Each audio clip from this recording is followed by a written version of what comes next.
Okay, so here we come on to UK5's turn. I've had to catch my breath after that Russia frustration. Thankfully, we did dead zone these two, which is good because now we should be able to get back into a Caucasus stack and get West Russia blocked again between the UK and Russia.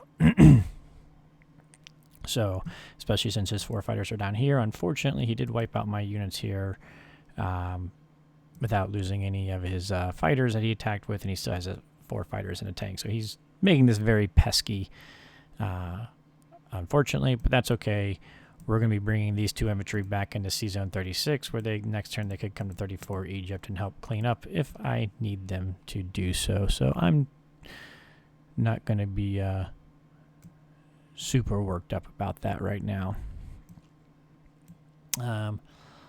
Otherwise, he did buy 15 ground units because he had the money to this time. And again, he's going to have more money because he got another bonus 4 out of this one. So Germany's starting to get strong, so it's time to start buckling down and hoping for the best. Meanwhile, we should be making some pretty good advance on the islands and Japan's income. So that's the positive side. Japan does have 42 IPC that they can drop, so that's the equivalent of 7 subs, or they could do a carrier fighter 3 subs and land another fighter on there. So I do need to make sure that I have enough to dead zone that still. So basically that means I need to have the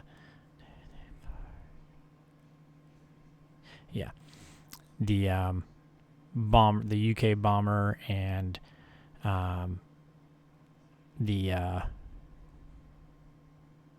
at least a UK fighter in range. And we're gonna go 1, 2, 3, 4, 5, 6. Could land them here.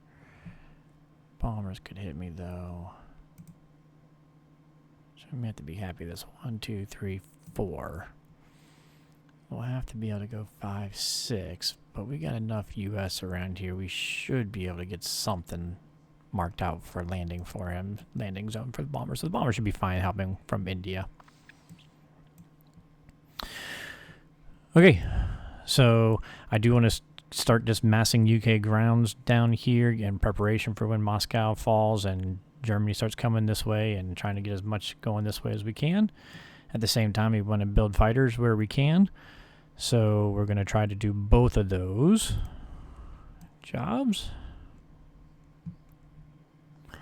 And so we're going to build 4 infantry, 3 for here, 1 for up in the UK, and a couple air. The good news with this fighters here, they can go 1, 2, 3, and then land on one of these. This guy can go 1, 2, 3, and land on one of these. So if I take both of these, I can leave a naked transport in C-Zone 8. Which, I got 2 transports, enough ground. I can take both of them, and I can put my fleet in 6, where the new fighters I built can reach Moscow the very next turn if need be. Nice little extra bonus there.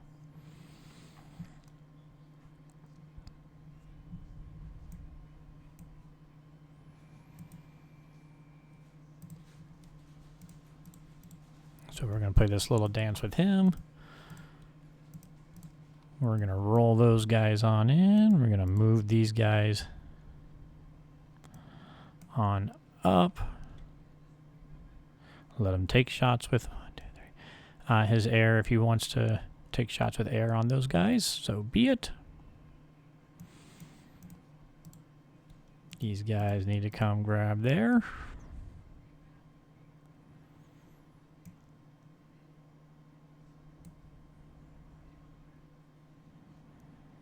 They're going to get down there. All right.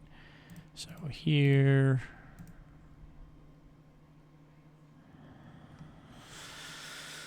I decided, do I want to put 2 fighters down here, or do I want to put 1 fighter down there and only use 1 fighter on one of these attacks?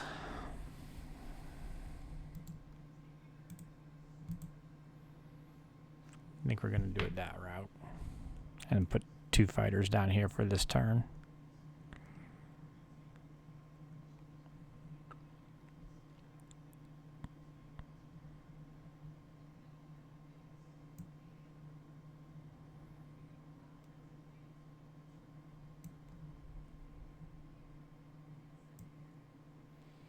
Oh, don't want to forget about these guys. Whoops.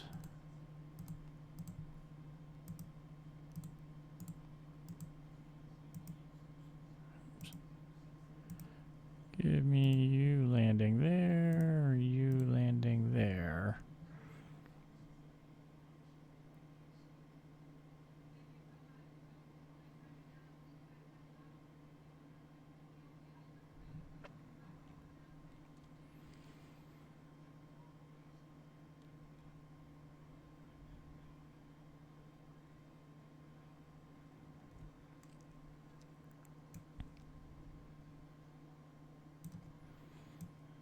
You know what? Thinking I'm changing my mind.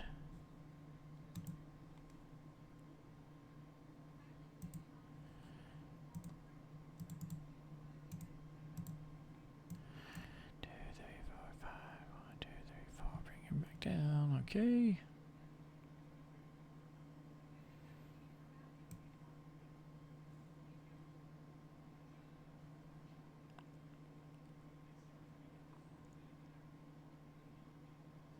All right.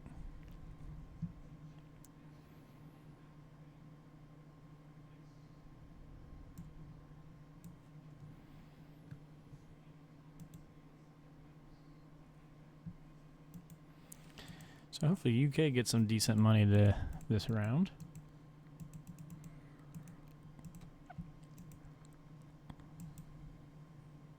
I guess Union that they're taking is going to be US, isn't it, now that I think about it? So that's going to actually help the US, not UK.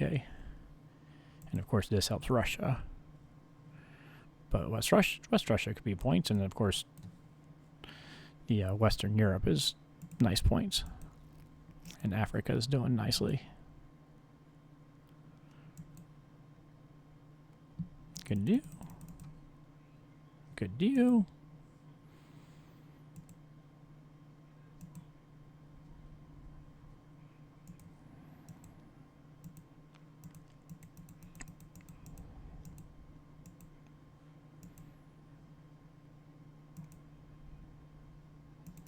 Good deal. Good deal. West Russia bonus.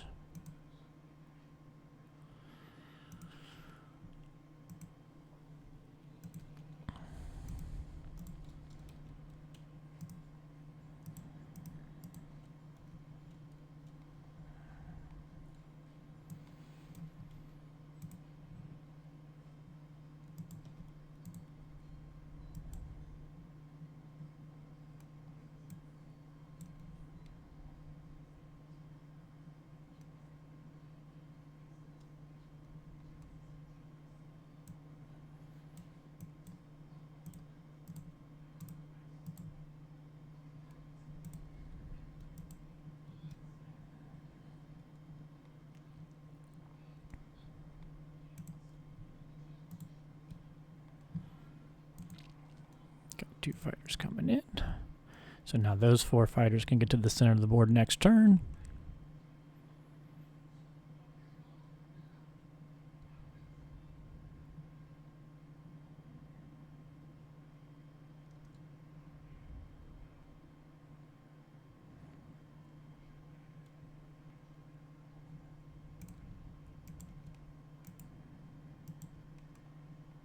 I'm going to continue to funnel these guys up to help dead zone this from Japan, and continue to funnel into helping Caucasus as long as I can. So if we can make Caucasus stand longer, then Moscow will stand longer.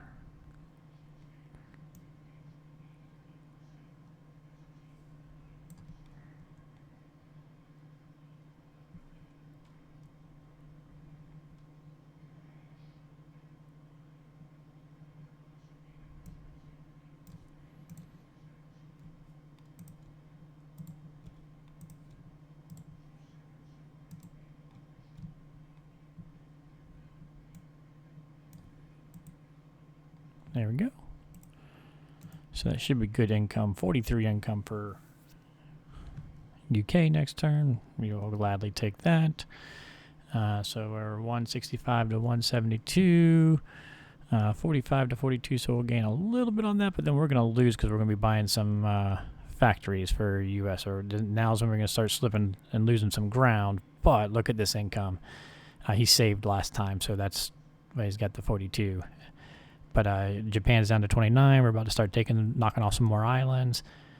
Germany's at 31. Of course, he's going to get, a good chunk of that back. Hopefully not the 4 from Caucasus, but he'll get the 8 on Western Europe and the 2 plus 1 in Africa. So he'll have a good 42, 43 next turn. But Japan, they'll get 1 back, right? So he's going to be sitting like 70s while we're pumping out good money there. All right. That's what it looks like. So yes, we put these guys in here.